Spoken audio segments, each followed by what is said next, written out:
আজকে বানিয়ে দেখাবো খেজুর গুড়ের পোয়া পিঠে। একদমই পারফেক্ট ভাবে তৈরি করে দেখাবো এবং কোনো রকম চাল ভেজানো বা চাল বাটা ছাড়াই কিন্তু আপনাদের তৈরি করে দেখাবো। একদমই শুকনো চালের গুঁড়া দিয়েই তৈরি হয়ে যাবে আর প্রত্যেকটা পিঠেই কিন্তু খুবই সুন্দর তৈরি হবে। তো নমস্কার বন্ধুরা, আরো একটি নতুন ভিডিওতে আপনাদের সবাইকে স্বাগত। তো ভিডিওটি চলুন তাহলে শুরু করা যাক। সবার প্রথমে এখানে একটি মিক্সিং বোলের মধ্যে নিয়ে নিলাম 1 কাপ পরিমাণ আতপ চালের গুঁড়ো, আর নিলাম এখানে 1 কাপ পরিমাণ ময়দা, আর দিলাম 2 টেবিল চামচ পরিমাণ গুঁড়ো দুধ। এটা কিন্তু না দিলেও কিন্তু পারেন, তবে কিন্তু দিলে খুবই ভালো টেস্ট হয়। আর দিয়ে দিলাম সামান্য পরিমাণ খাওয়া সোডা, একদম হালকা 1 চিমটি পরিমাণ। এটা কিন্তু না দিলেও চলবে, পিঠেগুলো একদমই বোলের মতো ফুলবে। আর চাইলে সামান্য পরিমাণ দিতে পারেন। এবার এই সমস্ত উপকরণগুলোকে খুব ভালোভাবে মিশিয়ে নেব। আর বন্ধুরা অবশ্যই যে কোনো একটা কাপ মেপে নেবেন, এতে করে উপকরণগুলো নিতে সুবিধা হবে। মানে যতটাই কিন্তু চালের গুঁড়ি ব্যবহার করবেন ততটাই কিন্তু এখানে ময়দা ব্যবহার করবেন। আর এখানে কিন্তু সিদ্ধ চালের গুঁড়ি ব্যবহার করবেন না, আতপ চালের গুঁড়িই ব্যবহার করবেন। আর দিলাম এর মধ্যে যেটা মেন উপকরণ, সেটি হচ্ছে খেজুর গুড়। এখানে আমি ঝোলা খেজুর গুড় ব্যবহার করেছি। আপনারা যদি পাটালি খেজুর গুড় ব্যবহার করেন সেক্ষেত্রে কিন্তু হাফ কাপ পরিমাণ গুড় নিয়ে আর হাফ কাপ পরিমাণ জল নিয়ে ভালোভাবে জাল দিয়ে সেটিকে ছেঁকে নিতে হবে। অবশ্যই কিন্তু ঠান্ডা করে নেওয়ার পর এর মধ্যে কিন্তু আমাদের ব্যাটারটা তৈরি করতে হবে।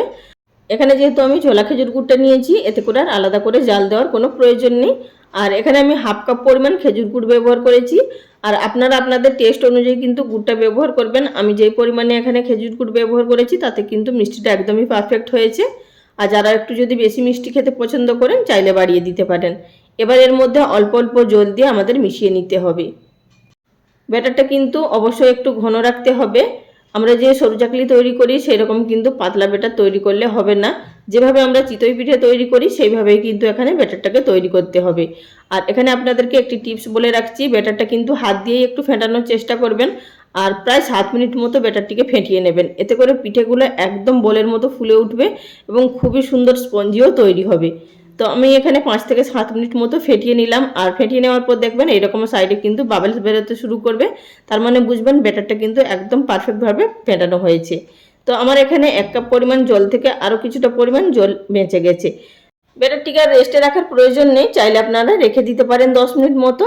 তো এবার চলে এসেছি পিঠেগুলো ভেজে নেওয়ার পদ্ধতিতে। গ্যাসের ওপরে আমি এখানে 1 কাপ পরিমাণ সাদা তেল গরম করতে বসিয়ে দিয়েছিলাম। তার সঙ্গে দিয়ে দিলাম 2 টেবিল চামচ পরিমাণ মতো ঘি।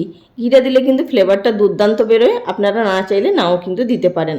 তো তেল ভালোভাবে গরম হয়ে যাওয়ার পর গ্যাসের ফ্লেম লোতে করে দিয়ে আমি 1 হাতা পরিমাণ ব্যাটার দিয়ে দিলাম।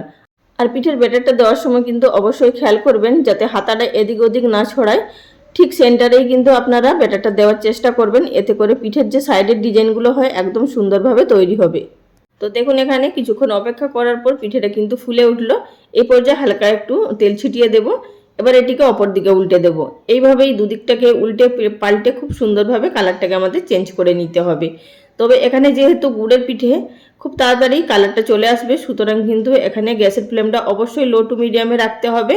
আর এভাবে একটু ধৈর্য ধরে ভাজতে হবে, তাহলে কিন্তু দুদিকের কালারটাও খুব সুন্দর হবে এবং ভেতরটাও ভাজা হয়ে যাবে। আর পিঠেটা কিন্তু পুড়েও যাবে না।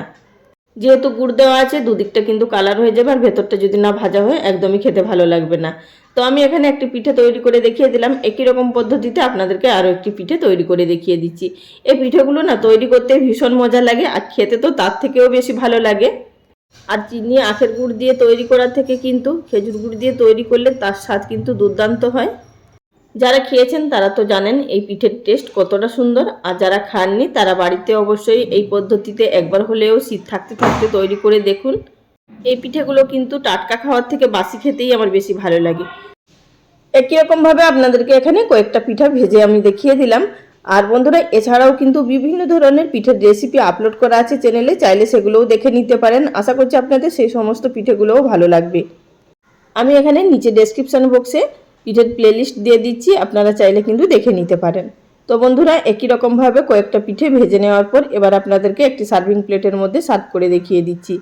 তো আমি এখানে যে পরিমাণে উপকরণ নিয়েছিলাম সেখান থেকে কিন্তু 9 থেকে 10টা আমার পিঠে তৈরি হয়েছে। এর থেকে আর একটু যদি ছোটো সাইজের পিঠেগুলো তৈরি করেন সেক্ষেত্রে কিন্তু আপনাদের 10 থেকে 12টা পিঠে তৈরি হবে। তো যাই হোক, একটি পিঠে এবার আপনাদেরকে আমি ছিঁড়ে দেখিয়ে দিচ্ছি ভেতর থেকে ঠিক কতটা সফট হয়েছে, এবং বাইরে থেকে কিন্তু ভীষণই মুচমুচে আর ভেতর থেকে কিন্তু ভীষণ সফট হয়। আর একটুও কিন্তু পিঠেগুলো কাঁচা থাকে না, সেটাও আপনাদের দেখিয়ে দিচ্ছি। দেখুন ভেতরটা কতটা জালিদার হয়েছে। তো বন্ধুরা আশা করি দেখেই বুঝতে পারছেন পিঠেটা কতটা পারফেক্ট তৈরি হয়েছে। তো রেসিপি কেমন লাগলো অবশ্যই লাইক কমেন্ট করে জানাবেন। আজ এই পর্যন্ত, আগামী দিন কোনো এক নতুন রেসিপি নিয়ে আবারও হাজির হয়ে যাব। ভিডিওটির সঙ্গে এতক্ষণ ধরে থাকার জন্য সকল বন্ধুদের অসংখ্য ধন্যবাদ। সবাই ভালো থাকবেন। নমস্কার।